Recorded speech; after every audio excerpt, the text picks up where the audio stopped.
après avoir donné la nature de Dieu, si l'on peut dire, ou défini Dieu par ce qu'il était, l'acéité, Dieu existe par lui-même, nous allons essayer de cerner, si l'on peut dire, ou de faire le tour de Dieu en voyant quels sont ses attributs.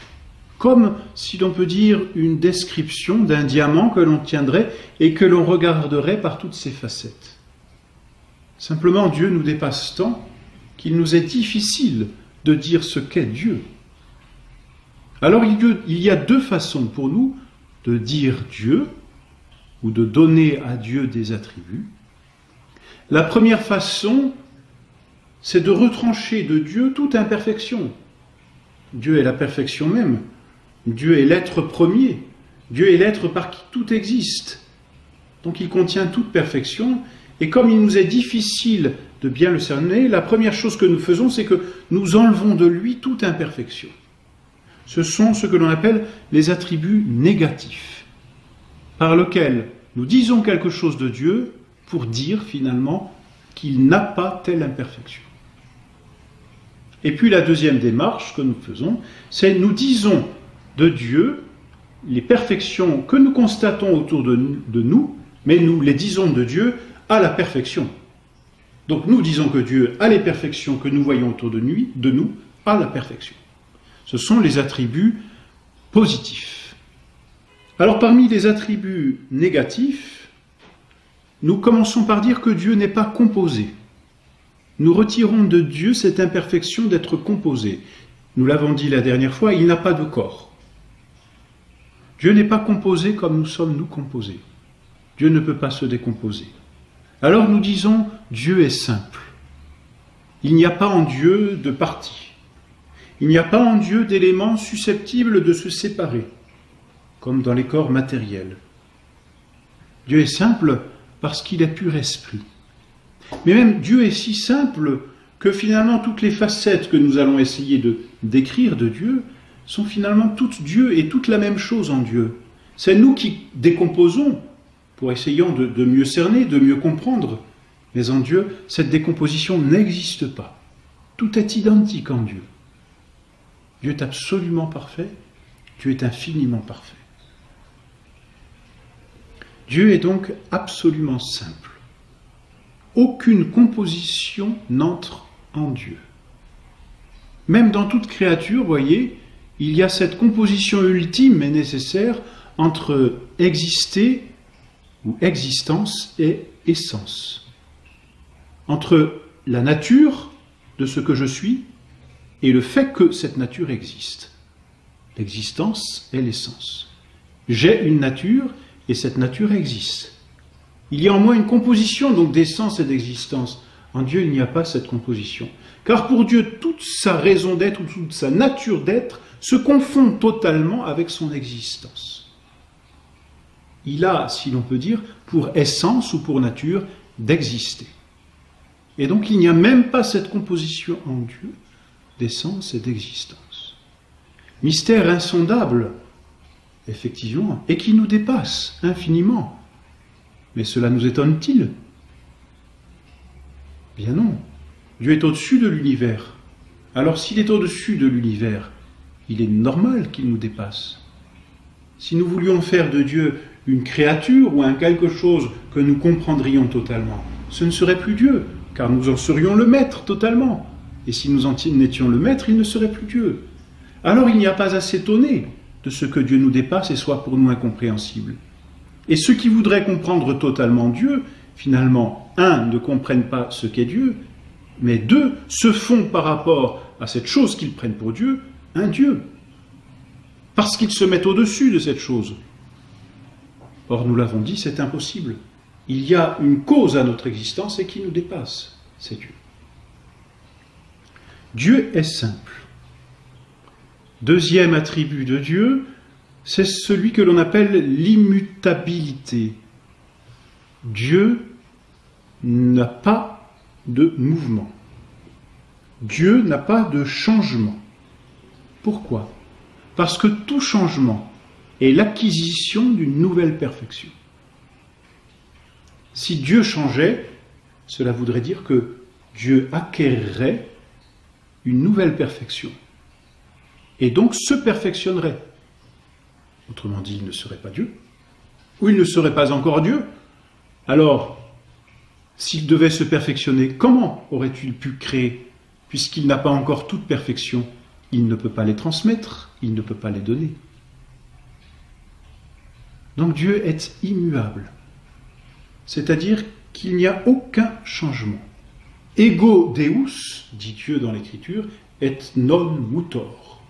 Je suis Dieu, dit Dieu, et je ne change pas.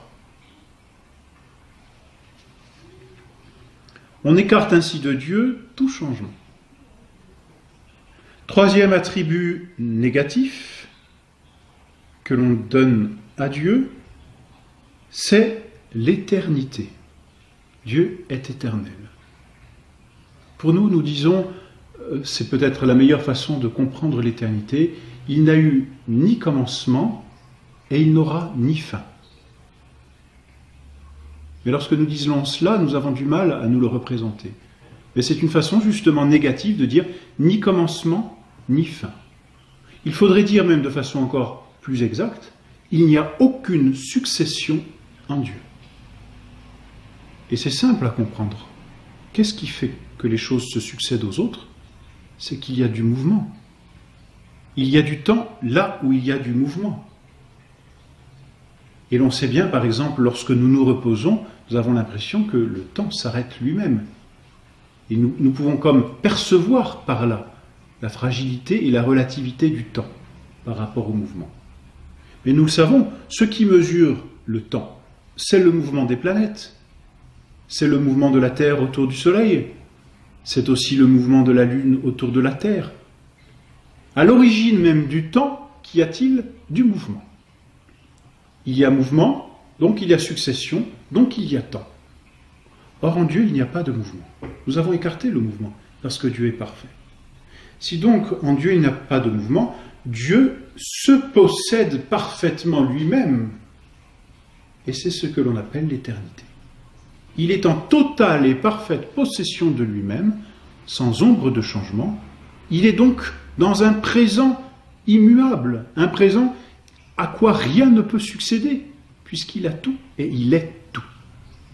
C'est ce que l'on appelle l'éternité. C'est une possession, c'est une perfection, mais qui pour nous signifie qu'il n'y a ni succession, c'est-à-dire ni début, ni fin. Dieu est tout lui-même et a toujours été tout lui-même, et ne peut pas être autrement que tout lui-même. On dit donc qu'il est éternel. Ensuite, quatrième attribut négatif que nous demandons de Dieu, c'est celui que l'on appelle l'immensité. Dieu est immense, non pas comme une grandeur, puisque Dieu n'a pas de corps, donc il n'y a pas de grandeur en Dieu mesurable, mais lorsque nous disons que Dieu est immense, nous disons que Dieu est partout, par son essence et par sa puissance. Alors, il n'est pas présent à la manière des corps qui occupent une étendue et qui sont dans tous les lieux. Autrement, là, nous pourrions parler de panthéisme, mais Dieu n'est pas un corps. Dieu est présent à la manière dont les esprits sont présents, c'est-à-dire par leur action. Or, Dieu agit sur toutes choses, donc il est présent à toutes les choses sur lesquelles il agit. Et nous reverrons plus tard, si tout existe encore aujourd'hui, c'est parce que Dieu est toujours présent à cette chose et qu'il continue de la faire exister.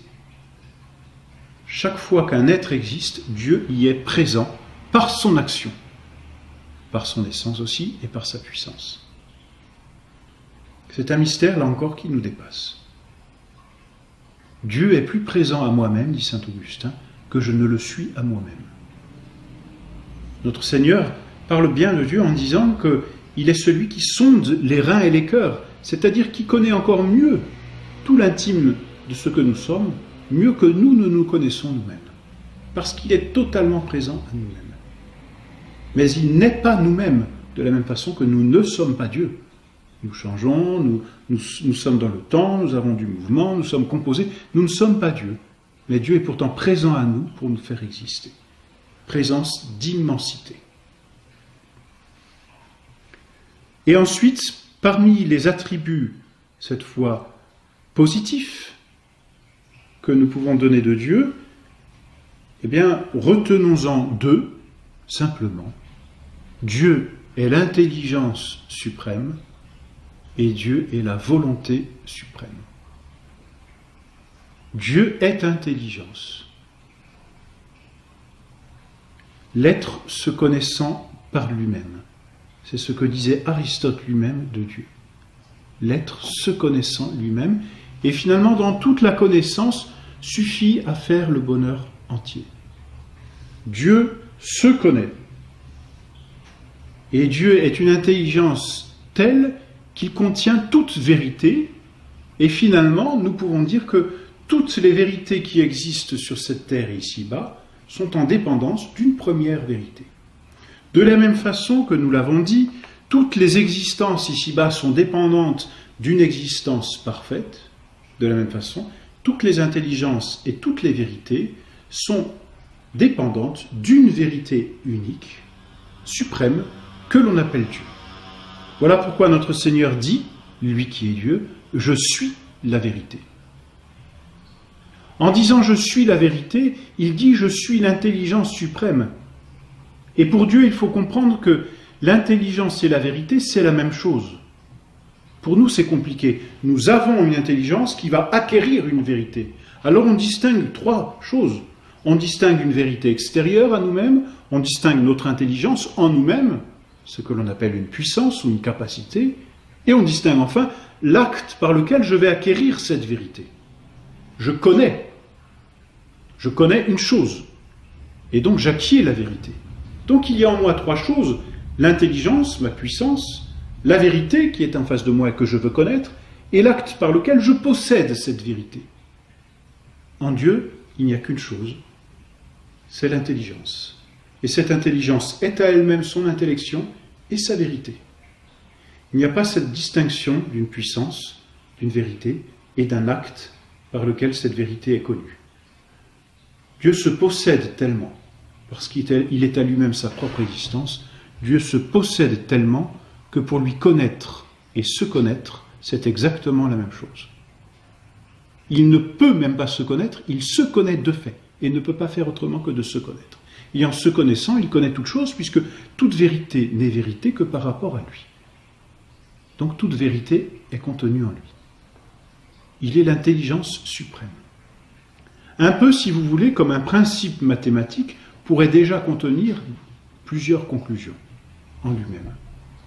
Eh bien, Dieu, vérité suprême, contient en lui-même toute vérité. De la même façon, Dieu est la volonté suprême. En nous, une fois de plus, il y a cette distinction entre vouloir, qui est une capacité, la chose que je veux, et l'acte par lequel je m'unis à la chose que je veux. Acte que l'on appelle d'ailleurs amour. Car aimer, c'est vouloir un bien. Il y a donc distinction de ces trois choses en moi. J'appréhende une chose, et je veux la posséder, je l'aime, je veux m'unir à elle. Il y a la puissance donc, ma volonté, il y a l'objet que je veux, et il y a l'acte par lequel je le possède, et je m'unis à lui, c'est ce que l'on appelle l'amour. En Dieu, comme pour l'intelligence, il n'y a pas cette distinction. Dieu se veut lui-même, il est à lui-même son propre objet, et cet objet est si parfait que l'acte par lequel il se veut, c'est l'amour, et c'est la même chose que sa volonté. Dieu est amour, dit saint Jean. Et il ne peut pas mieux faire que de définir Dieu par là, manifestant que Dieu est l'amour suprême, duquel participe tout amour sur cette terre, c'est-à-dire tout acte de volonté, car l'acte de la volonté s'appelle l'amour. Dieu est donc la volonté suprême, c'est-à-dire il est l'amour suprême. Il est donc union et intimité suprême. C'est un mystère. Et c'est là donc un autre attribut positif de Dieu. Intelligence et volonté.